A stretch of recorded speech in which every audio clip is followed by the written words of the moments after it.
Hi, my name is Luke and I'm in software. I want to help other people get in software. And today I want to talk to you about the two sticking points that I see most commonly in getting into software. So you've decided you want to get into software, you're on your journey, and you're likely to encounter two sticking points where you kind of get hung up on your way to getting into software. The first is generating interviews, the second is getting offers out of interviews. So generating interviews. And the first question to ask yourself is, are you job ready? My general advice is 500 hours of training and 3 to 6 small projects. And then you are at the minimum requirement for being job ready. And you don't want to be at minimum because there are a lot of people out there at minimum and it's competitive. So get yourself to minimum, start trying to generate interviews and be skill leveling, improving yourself as you continue to try to generate interviews, right? So there's two ways to generate interviews. There's cold applying and networking, and I prefer networking.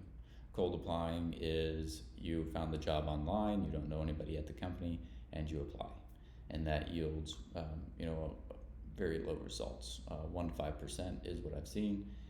So you fill out 100 applications, you might get one call back for maybe 5, from those 100 applications. And then I also think that it's true that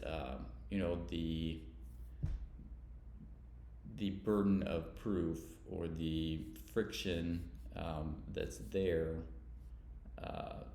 the friction that keeps you from getting an offer, right, is higher in an interview that you got from cold apply as opposed to via networking, because you are a rando to them, right?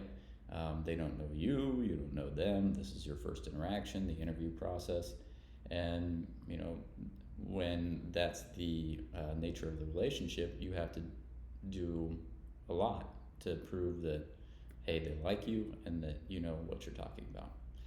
Whereas if the interview is generated via networking, the interviewer comes to the interview with a feeling of, hey, I'm connected to this person, however loosely.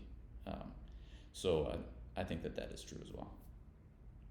Okay, so how to network so that you're generating, interview opportunities out of networking. In my mind, you are just building your network so that the people in that circle, as it widens, more and more people know your name, know your situation, have some confidence in your technical ability, and then some of those people start to have roles that you are qualified for, and then they reach out to you and suggest, hey, would you like to interview for this?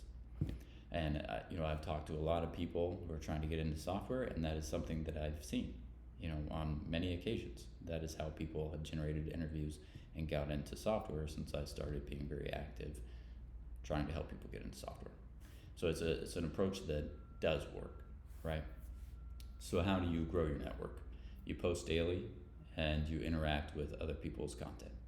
And when you're interacting with other people's content, you do it in such a way that it adds value, right? So you find 5 people in software, and this is just to start out, who are posting daily content that you find engaging, and every day you go to their post and you add a comment that adds value. And then if you're doing those two things, posting daily and interacting with content, then you will have people come to your profile. And if your profile looks good, if you've done a good job setting it up, strong profile image, cover photo, tagline, you've added your projects to your profile, you have a featured section, all these things that people don't do, in general. A lot of people don't take the time to make their profile 100%, right? If you've done that, you're doing those things to generate traffic to your profile, then you will have people connect with you, right? And it's been my case that as I interact with people's content and post daily, people reach out to me, messages. And so then I have conversations that start. And that's an example of, a deeper connection. So the people who just connect with you they're a loose connection, and maybe you see their content, they see yours, maybe, but it's still a loose connection because you guys don't have a relationship. If you have a conversation with someone that's not, targeted towards trying to get something, it's just, a human interaction, then, you've created a deep connection, and you want to be creating as many deep connections as possible. And I, talk about in other content, like there is value to having a loose connection that's larger, and there is value to having those people who are deeper connections, and you want to be doing both. You can also go to tech meetups if you're in an area that has them. You can organize them if they're not in your area already. You can go to virtual tech meetups. There's a person in my network, a friend of mine, who does coffee meetups where he interviews people who are in software or trying to get into software. And his name is Andrew Clarkson. If you want to look him up, you can go to that. But there are other, virtual tech events you can go to that are already out there. So that's how you network, and it takes time to build momentum. At 1 to 3 months is what I would expect to start seeing momentum is building, and you start generating opportunities out of your network. Okay, so that's the first sticking point, generating interviews. And backing up just a second, if you want to do some blend of applying to jobs and networking, it's up to you. I don't like applying for jobs. I think it's a soul-sucking experience, discouraging. So I focus all of my effort on networking when I'm looking for an opportunity. But if you want to split between the two, do it.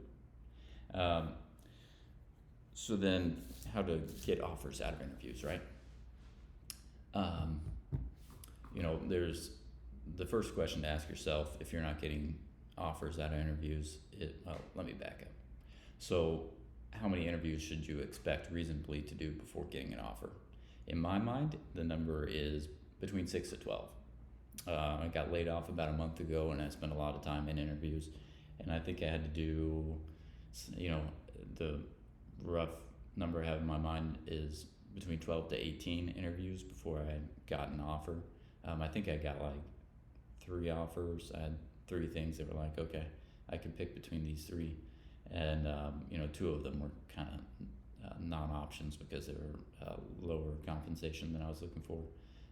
And I was excited about all 3. And then, so I had one that, I accepted, and it was a good fit. So if it's more than 12, don't get discouraged. I would say I have talked to people who have had like 50 interviews and no offers, and I would say that's getting ridiculous. If you have done 50 interviews and you haven't gotten an offer, then something is wrong, and you need to reach out to people and say, here's what I've been doing. Where's the problem? Is it your skill level, the way you're interviewing? It could be any number of things, but you need to reach out to people to give you feedback on what it could be. And, bugging interviewers that you got rejections from, also worth your time to bug them for feedback because they know. So there's the expectation, 6 to 12. This is not new advice, but it's a conversation. It's a human interaction, and if you like them and they like you, then the likelihood of it progressing is much higher than if they don't. So try to be relaxed, try to be yourself. Try to make it engaging for them as much as for you. If you enjoy the experience, it's going to make it a more positive experience. So that's part of it, is taking the pressure off of the technical side, right? Because it's easy to get wrapped up in, I need to do well technically in this interview process. It's all about, do I know enough, and do I do well on the code screen? And that's the deal breaker. Do I get the job or not? And really, that is important. And if it's missing, then you're probably not getting the offer. But there is also the truth that, you know, at the end of the day, you know, people are hiring for jobs, not companies. People hire, and you know, you're a person, and if you have good interaction, you guys connect well, you know, it's a positive experience for both of you, the chances of you progressing in the interview process are much higher. So that's the first thing. The second is, you know, are you technically qualified for the roles? And I wouldn't interview for jobs that you don't have some experience with at least 50% of the tech stack. And I know I'm talking to people who are trying to get into software, so when I say experience, I mean from your boot camp or your self-taught, whatever, or your CS degree. If you haven't done coding, you know, done a project, done training in that technology, at least 50% of it that they're looking for, then I wouldn't even bother, you know, interviewing for the position. In my mind, you know, all the jobs I've had about 50% of the tech stack experience in that. And I said that weird, but you know, personally, I like to get jobs where I only have experience in 50% of the tech stack, because that means there's stuff I'm going to learn, and I like that. But if you don't have experience in 50%, then you're not a strong candidate, and don't waste your time. So there's that, trying to pick the right roles. You know, have you met baseline? Have you met the minimum requirement that I think is there and a real thing? 500 hours of training, 3 to 6 small projects. And then if you're interviewing right after you got to baseline, you know, you're not a strong candidate as someone who got to baseline 3 months ago and now has, you know, a much larger project in their profile as well, and has, you know, done 3 more months of training than you. So, you know, make sure you're baseline, and then make sure you're continuing to grow, and the technical side should take care of itself, right? Getting through the code screen. So the code screen could be another hang up in the interview process that's keeping you from getting an offer, right? So code screens, you know, typically what I see are 3 types. There's the live coding interview, there's the on your own coding interview, which is the exact same as the live coding interview, except there's no one watching you, and then there's the take-home assessment. And take-home assessments, you know, don't spend too much time on them. You know, hopefully they tell you, like, hey, spend this amount of time, and it's not more than 4 hours, you know, take 2 to 4 hours. Or, you know, if there's not that, then it's probably, you know, I would be suspicious. That's a red flag to me. Someone who asks you to do a code challenge and doesn't give you a time frame, like maybe the expectations are unrealistic. You know, you don't want to be spending 8, 16, 40 hours on take-home assignments for maybe getting an offer, because, you know, you wind up wasting a lot of time.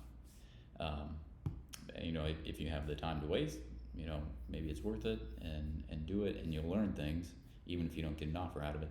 But, you know, take-home challenges, I kind of like them, because, you know, you can be more comfortable, and you can have more control over what you submit, right?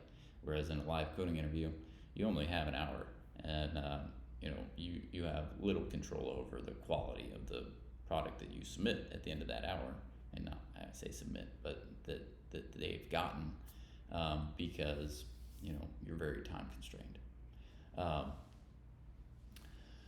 So in the live coding challenges, how can you be prepared for those? You know, in your training, you know, if you've done things like algorithms, you know, Free Code Camp has some JavaScript algorithm challenges. They have like beginner ones and intermediate and advanced. I'd say if you focus in on those intermediate algorithm challenges on Free Code Camp, then that's kind of what you can expect to see in those coding screens. You know, yeah, I'll let you go check this out, because it's hard to describe. I don't know. And then I have seen one coding challenge where it was like a React project.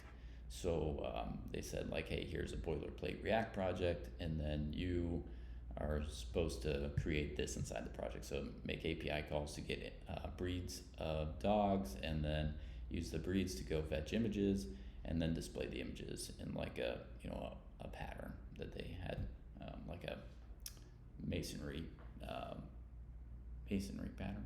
I think that's what you call it.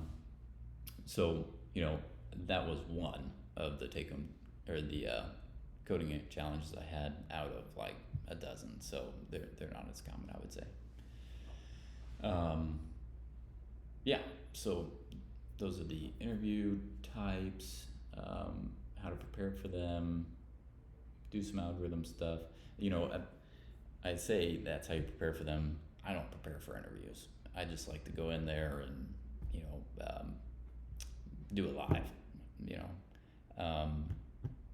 But if you haven't done some of that algorithm stuff, then there is value in doing it so that you have some familiarity with it. My preference in how to learn software is project based. So the more projects you build, in my mind, the better you will have learned software. Yeah, as long as those projects are different enough that you're getting exposure to different. Like if you do the exact same skills in a project, a dozen times, you've really honed up on one skill set, but you haven't. I don't know. Maybe I shouldn't have headed down that rabbit hole. But projects. I prefer projects for learning software. Okay, those are the two hang-ups in getting into software, generating interviews, and getting an offer out of interviews. I talked a little bit about both and how you can, work to get past both of those sticking points as you try to get into software.